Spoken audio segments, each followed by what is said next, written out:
My self Divyanshi Agrawal future star में आप सभी लोगों का वेलकम है। आज हम लेकर आए हैं प्यारे प्यारे क्लास 12th के स्टूडेंट्स के लिए केमिस्ट्री का बायोमोलिक्यूल चैप्टर का न्यू टॉपिक एंजाइम। आज हम लोग एंजाइम की स्टडी करने वाले हैं। एंजाइम क्या होते हैं? ये एक ऐसे केमिकल, एक ऐसी कैटलिस्ट होते हैं जो केमिकल रिएक्शन जो होती है उसको बहुत जल्दी कराने में मदद करते हैं, और जब वो प्रोडक्ट बन जाता है तो ये वहां से अलग हो जाते हैं। तो ऐसे केमिकल्स को हम एंजाइम बोलते हैं। दोबारा बोलती हूँ, एंजाइम किसे कहते हैं?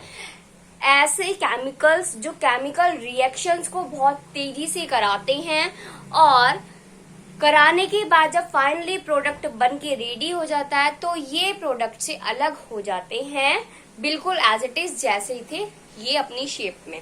समझ में आ गई बात? तो ऐसे केमिकल्स को ही हम एंजाइम बोलते हैं। Got it? हाँ जी। एंजाइम की डेफिनेशन लिखते हैं कि एंजाइम क्या होता है। ओके, हाँ जी। एंजाइम क्या होता है, किसे कहते हैं? An enzyme is an enzyme and enzyme is a proteinaceous an enzyme is a proteinaceous biocatalyst that increase the rate of a chemical reaction. Increase the rate of a chemical reaction are called enzyme.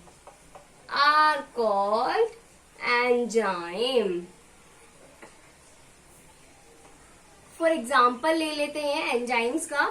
For example बहुत सारे types के हमारे enzymes होते हैं, जैसे होता है हमारा maltose, lactose, invertase, maltose, lactose, invertase. अब आप कहेंगे ये सब तो हमने पढ़ा था कि ये कार्बोहाइड्रेट होते हैं। जी हाँ, ये जो हमारे कार्बोहाइड्रेट होते हैं ना, इसमें कुछ कार्बोहाइड्रेट्स ऐसे होते हैं जो एंजाइम की तरह भी वर्क करते हैं। एंजाइम को हम बायोकैटलिस्ट भी कहते हैं। एंजाइम को हम बायोकैटलिस्ट भी कहते हैं, क्योंकि जो भी हमारी बायोलॉजिकली रिएक्शंस होती हैं, केमिकल रिएक्शंस जो भी हमारी होती हैं, उनमें ये जो एंजाइम है कैटलिस्ट की तरह काम करता है। जो ये काम कर रहा है ना कि प्रोडक्ट बना के फिर अलग हो जाता है, तो वो काम है कैटलिस्ट की तरह। तो इसलिए हम एंजाइम को बायोकैटलिस्ट भी बोलते हैं।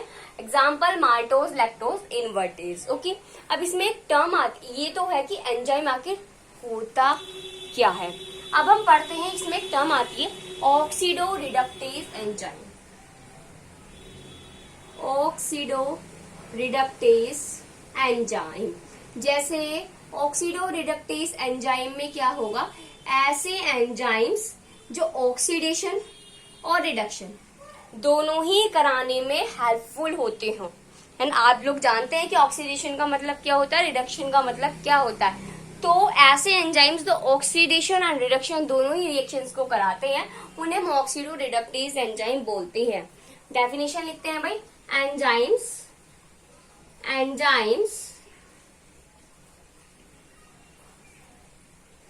which catalyze the oxidation of one substrate and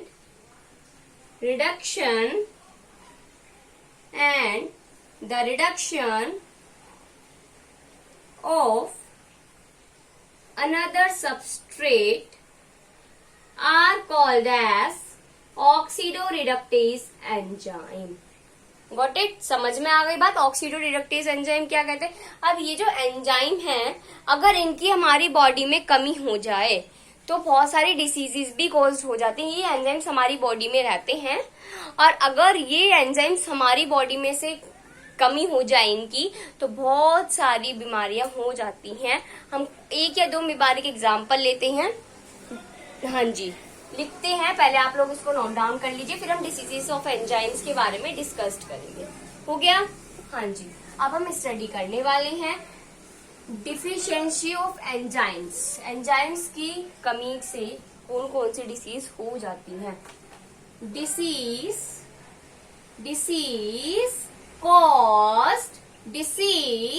caused by deficiency of enzyme. Deficiency मतलब होता है बच्चा कमी, ठीक है।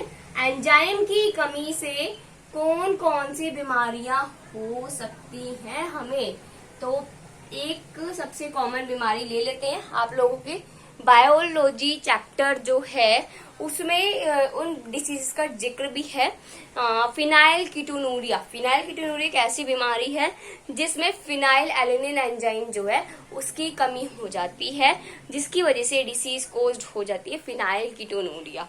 और बहुत सारी डिसीजेज हैं, जैसे एंजाइम टायरोसाइनेस की अगर कमी हो जाए हमारी बॉडी में, कौन सा एंजाइम, टायरोसाइनेस, तो एल्बिनिज्म नाम की डिसीज कोज्ड हो जाती है।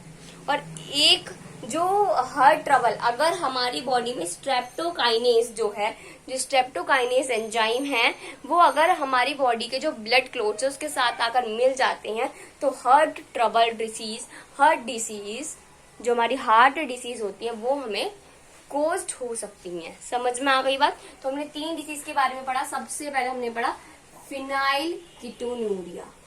फिनाइल कीटोनूरिया, ये जो फिनाइल कीटोनूरिया है ना, इसके अंदर क्या होता है, deficiency of enzyme phenyl alanine.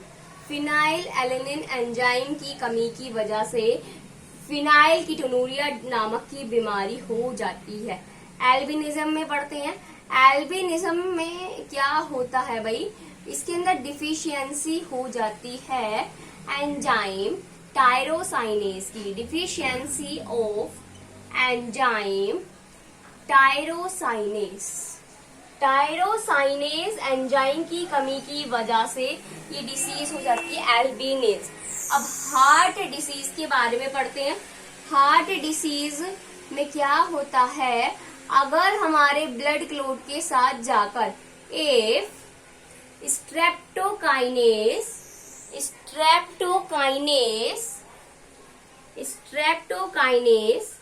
Enzyme mixed with blood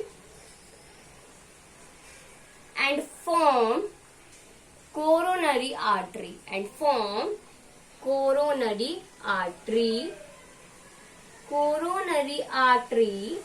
then caused heart disease. Got it? Next हम स्टडी करते हैं। अब ये जो हमारा एंजाइम है ये किस तरीके से काम करता है। एंजाइम क्या होता है, ठीक है। एंजाइम्स की कमी की वजह से कौन कौन सी बीमारी हो सकती है, ये सारी चीजें हमने डिस्कस करी। नेक्स्ट हम लोग डिस्कस करने वाले हैं मैकेनिज्म ऑफ एंजाइम एक्शन। हो गया? ओके। नेक्स्ट हम लोग डिस्कस करेंगे मैकेनिज्म ऑफ एंजाइम एक्शन। छोटे छोटे टॉपिक्स हैं, लेकिन ये छोटे छोटे टॉपिक्स ही बहुत मेन रोल प्ले करते हैं। मैकेनिज्म ऑफ एंजाइम एक्शन होता क्या है, देखो ध्यान से इस कॉन्सेप्ट को समझना। होता क्या है, सबसे पहले जो हमारा एंजाइम होता है, ठीक है, वो सबस्ट्रेट के साथ जाकर मिक्स होता है, ठीक है। ये जो है ये एंजाइम सबस्ट्रेट के साथ जाकर मिक्स होता है और एक एंजाइम सबस्ट्रेट कॉम्प्लेक्स बन जाता है। जब एंजाइम सबस्ट्रेट कॉम्प्लेक्स बन जाता है तो उसके बाद जो सबस्ट्रेट है ये प्रोडक्ट में कन्वर्ट हो जाता है और ये बन जाता है एंजाइम प्रोडक्ट। अब एंजाइम का काम खत्म हो चुका, उसे प्रोडक्ट बनाना था, उसने वो काम कर दिया। तो अब उसके बाद एंजाइम और प्रोडक्ट बाहर निकल जाते हैं। एस का मतलब है सबस्ट्रेट, ओके, और ये है हमारा एंजाइम। और इसे कहते हैं हम enzyme substrate complex, enzyme substrate complex. और इससे जो हमारा बन रहा है इसको कहते हैं एंजाइम प्रोडक्ट, इसको बोलते हैं हम एंजाइम प्रोडक्ट।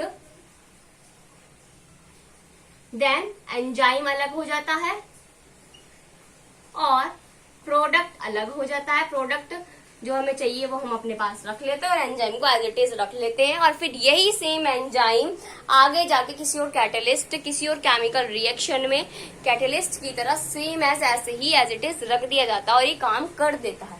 समझ में आ गई बात? ओके, जैसे मैंने एक ये स्ट्रक्चर बनाई, ठीक है, ये एक स्ट्रक्चर है, ठीक है। अब यहाँ पर ये एंजाइम है, ओके, और मेरे पास ये हमारा एक सबस्ट्रेट है, ठीक है, ये हमारे सबस्ट्रेट है। ये क्या है? सपोज सबस्ट्रेट को मैं अब ऐसे लिख रही हूँ और ये हमारा एंजाइम है। जब ये दोनों जाकर केमिकल रिएक्शन करेंगे तो ये एक साथ जुड़ जाएंगे, ठीक है, ये एक साथ जुड़ जाएंगे और एंजाइम सबस्ट्रेट कॉम्प्लेक्स फॉर्म कर देंगे। समझ में आ गई बात? अब जब एंजाइम सबस्ट्रेट कॉम्प्लेक्स एक साथ फॉर्म हो जाएगा तो उसके बाद क्या होगा? एंजाइम प्रोडक्ट बनेगा, ठीक है। एंजाइम प्रोडक्ट किस तरीके से बनेगा? देखो, इसमें ये इस तरीके से अलग हो जाएगा और ये इस तरीके से अलग अपने आप ही हो जाएगा और ये बन जाएगा एंजाइम प्रोडक्ट। अब एंजाइम प्रोडक्ट के बाद जो प्रोडक्ट्स हैं ये अब बिल्कुल अलग हो जाएंगे, ये प्रोडक्ट्स हमारे बिल्कुल अलग हो जाएंगे, ठीक है, और एंजाइम हमारा बिल्कुल अलग हो जाएगा। Got it? समझ में आ गई बात? मैंने आपको डायग्रामेटिकली भी एक्सप्लेन कर दिया है और इसको फ्लो चार्ट में भी मैंने आपको एक्सप्लेन कर दिया है। तो आपके सिलेबस में यही है कि एंजाइम किसे कहते हैं और एंजाइम की कमी की वजह से कौन कौन सी बीमारियां हो सकती हैं और क्या इसका मैकेनिज्म है, किस तरीके से काम करता है। दोबारा बता रही हूँ, सबसे पहले कहता है एंजाइम सबस्ट्रेट के साथ जाकर मिलता है और एंजाइम सबस्ट्रेट कॉम्प्लेक्स बनाता है। अब वो जो सबस्ट्रेट है वो जब प्रोडक्ट फॉर्म करता है तो ये बनता है एंजाइम प्रोडक्ट। अब एंजाइम का काम जब खत्म हो जाता है तो एंजाइम अलग हो जाता है और प्रोडक्ट अलग हो जाता है और इसे ही हम कहते हैं मैकेनिज्म ऑफ एंजाइम एक्शन। समझ में आ गया आप लोगों को? अगर आप लोगों को इस टॉपिक में कोई भी डाउट हो तो आप लोग कमेंट सेक्शन में कमेंट कर सकते हैं। Thank you and have a nice day. Yes, note down these.